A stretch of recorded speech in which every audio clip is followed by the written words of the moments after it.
Всем привет! Габриэла Пападакис, звезда фигурного катания Франции, да что там Франции, теперь уже мирового масштаба. Она спортсменка с неукротимым темпераментом и грациозной пластикой, выступающая в паре с Гийомом Сизероном. Каждый номер пара превращает в шикарное шоу. Многие его сравнивают с балетом. Благодаря этому Пападакис неоднократно становилась на первую ступеньку пьедестала разных международных соревнований. Далее мы расскажем, как живет Габриэла Пападакис, биография и интересные факты. Ну а с вас уже по старой доброй традиции лайк, подписка, если кто-то еще не подписан, и комментарий.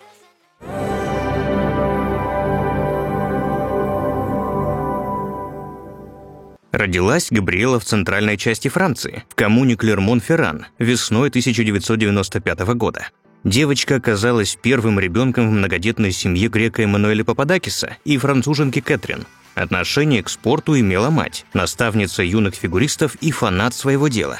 Утро того дня, когда на свет появилась Габи, женщина провела на льду. На коньки Габриэла Пападакис встала в 4 года. Матери-тренеру пришлось брать девочку на работу. Она за считанные месяцы научилась держаться на льду, и Кэтрин поняла, что у дочери отличные перспективы в спорте. Уходя в декрет, мама поставила Габриэлу в пару с не менее способным мальчиком Гийомом Сизероном. Так в 2004 году образовался блестящий танцевальный дуэт. Спустя год 9-летняя Габриэла Пападакис со старшим на год партнером лидировали в 4 турнирах и стали чемпионами страны в младшей группе. Трагическая случайность едва не поставила крест на спортивной биографии юной фигуристки. Коллега при падении повредила острым лезвием сухожилие на ноге Габи. После сложной операции и восстановительного периода Пападакис вернулась на лед. Подростковый период у Габриэлы проходил сложно. Юную француженку влекли запретные плоды и плохие компании. Поэтому, когда дочь попала в руки другого французского наставника Мюриэль Зазуи и перебралась в Лион, родители вздохнули с облегчением. В детстве и юности Габриэла Пападакис в коротких промежутках между тренировками на катке успевала невероятно много. Девочка научилась играть на скрипке, позже сменив ее на гитару. Плеер с наушниками был ее постоянным атрибутом. Габи слушала джаз, блюз, рок и свинг. А еще юная француженка пела на 4 языках, выучив кроме родного итальянский, испанский и английский. В ее арсенале оказалось и несколько фраз на греческом. На столике фигуристки всегда находилось сразу несколько книг с закладками. Девушка одновременно читала сочинения любимых авторов Гийома Аполлинера, Альбера Камю и Жан-Поль Сартра. В 2013-м француженка стала бакалавром по литературе, но вуз пришлось окончить заочно из-за переезда в Монреаль. Французские вузы, по словам фигуристки, не делают скидок успешным спортсменам. В паре с Гийомом Сизероном спортсменка стремительно делала карьеру в танцах на льду. Трижды французы участвовали в юниорских мировых чемпионатах, завоевав в 2013 году серебряную медаль. В том же году пара перешла из юниоров во взрослую категорию и в 2014-м завоевала 2-е место на чемпионате страны, за что Пападакис и ее напарника пригласили в сборную. Тогда на первенстве Европы молодые танцоры заменили снявшихся с чемпионата коллег Натали Пишала и Фабьяна Бурза. Но дебютанты не смогли побороть волнение и по результатам соревнований попали в середину таблицы. Зато кандидатуры Габриэлы Пападакис и ее постоянного напарника внесли в запас на Сочинскую зимнюю Олимпиаду. Но федерация страны приняла решение отправить их в Японию, где в конце марта проходил мировой чемпионат по фигурному катанию. В межсезонье спортсмены переехали в Канаду, куда их позвал тренер Ромен Гагенауэр. В Монреале вместе с ним пару начали тренировать Мари-Франс Дюбрей и Патрис Лазон, бывшие фигуристы. Здесь спортсмены стартовали в постолимпийском сезоне, вырвав лидерство в произвольной программе. Триумф Пападакис и партнера по танцам на льду ожидал в Шанхае. Пара участвовала в гран-при и по сумме баллов лидировала, опередив итальянскую пару Анну Капеллини и Луку Ланотте. На счету соперников были выиграны европейские и мировые чемпионаты. Французы сумели покинуть скамейку запасных и стать лидерами. На 5-м домашнем этапе Гран-при в Бордо, который состоялся в ноябре 2014 года, Пападакис и Сизерон одержали победу, повысив прежние показатели в 2 видах. В финале Гран-при, который проходил в Барселоне, французам досталась бронза. Вскоре Габриэла отмечала новую победу. Фигуристка с напарником впервые стали чемпионами страны. В январе 2015-го танцоры на льду участвовали в чемпионате Европы, который проходил в столице Швеции, и вернулись домой с золотыми медалями. Успех закрепили в конце марта на чемпионате мира в Китае. В короткой программе Габриэла и Гийом оказались четвертыми, зато финишировали первыми, безупречно исполнив произвольный номер под музыкальное сопровождение Владимира Горовица и Адажио Моцарта. Красивую черту под сезоном 2014-2015 Пападакис и Сизерон подвели в апреле. Весной на международном командном соревновании в стране восходящего солнца спортсмены успешно выступили в обоих видах программы.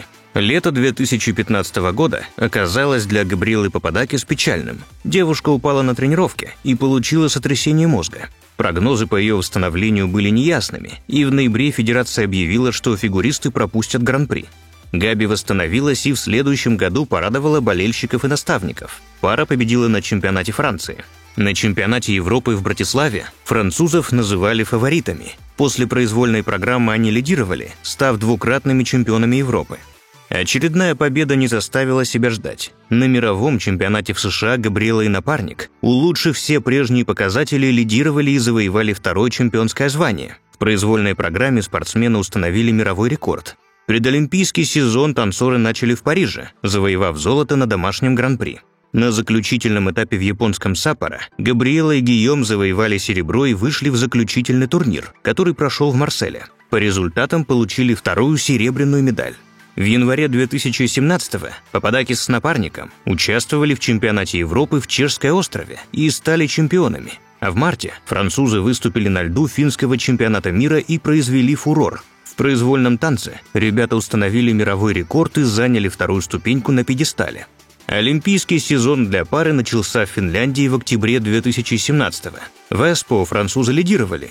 В ноябре на этапе Гран-при фигуристы завоевали золото в Пекине. На домашнем этапе в Гренобле подтвердили звездный статус, приумножив коллекцию золотых медалей. Видео выступления посмотрели тысячи болельщиков и фанатов пары. В январе 2018 года на Европейском чемпионате в Москве французы в произвольном танце превысили мировой рекорд. Помогли им в этом музыка гениального Бетховена и хореография Джеффри Сирио. Номер под лунную сонату до сих пор считается одним из лучших в репертуаре пары.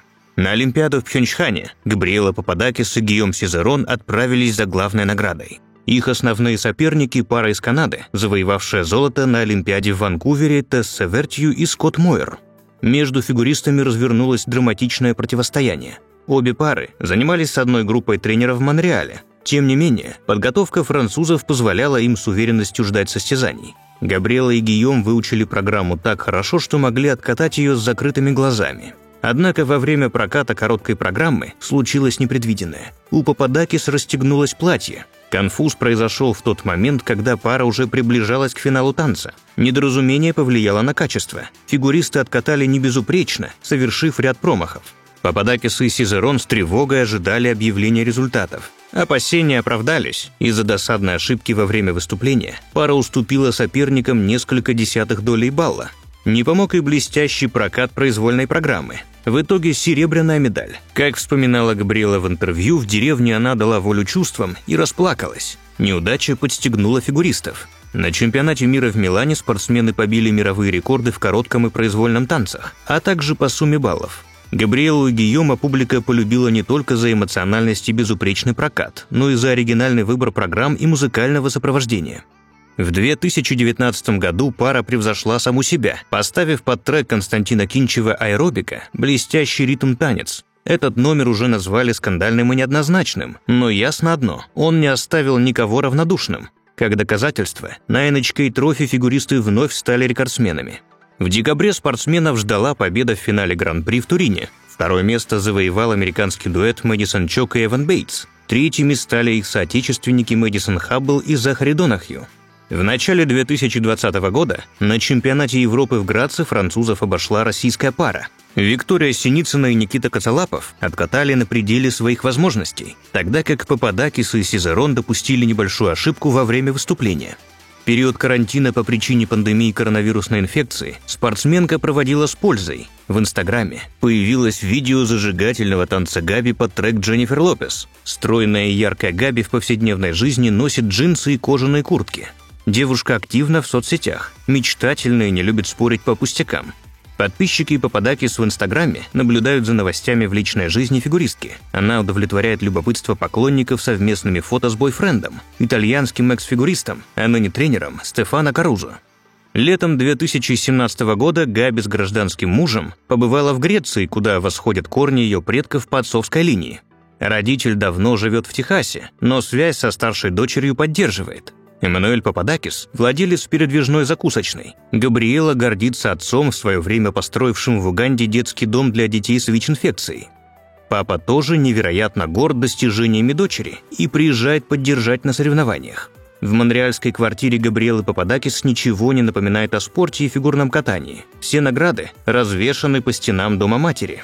Кумиром яркая француженка с греческими корнями называет художницу Фриду Кало. Девушка говорит, что знаменитая мексиканка сосредоточила все качества, которые Габи ценит в людях.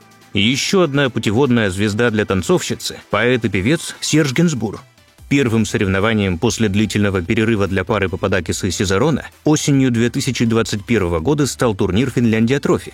Для ритм-танца были выбраны стили вакинг и хип-хоп. Номер фигуристы исполнили под хиты Джона Ледженда «Made to Love» и «You and I». Для произвольной программы была выбрана композиция Габриэля Форе «Элегия». В интервью участники дуэта отметили, что рассматривают этот сезон как последний в карьере, поэтому взяли значимую для себя музыку. Блестящее исполнение позволило французам занять первую ступеньку пьедестала. Через месяц фигуристы повторили результаты на третьем этапе Гран-при в Турине. От участия в чемпионате Европы, который состоялся в начале 2022 года, Габи и Гийом отказались из-за напряженной эпидемиологической обстановки. Они пропустили состязание в Таллине, посчитав этот шаг благоразумным. Как объяснила фигуристка, сейчас они соблюдают все меры безопасности. Это и самоизоляция, и тренировки в масках. Силы пара приберегла для Олимпиады 2022, которая стартовала в Пекине 4 февраля. Французы стали серьезными соперниками для россиян Виктории Синицыной и Никиты Коцалапова, захватив лидерство после ритмического танца с мировым рекордом в 90,83 балла. В произвольном танце Пападакис и Сизарон также стали первыми, заработав 136,15 балла, и вместе с тем получив олимпийское золото. Интересные факты. Тренеры Габриэлы и Гийома вспоминают, что не сразу решились на создание номера под музыку из фортепианного концерта номер 23 Моцарта, который впоследствии критики посчитали революционным в стиле пары. Пападакис и Сизарон не любят короткие программы. Такие номера напоминают фигуристам шоу со звездами. Француженка предвидела проигрыш на Евро-2020. Весь январь она была не в форме и постоянно плакала. Друзья, если вам понравилось наше видео, но вы еще не подписались на нас, то подписывайтесь прямо сейчас и запостите видео в соцсетях. В следующих выпусках будет много интересного. До скорых встреч. Пока.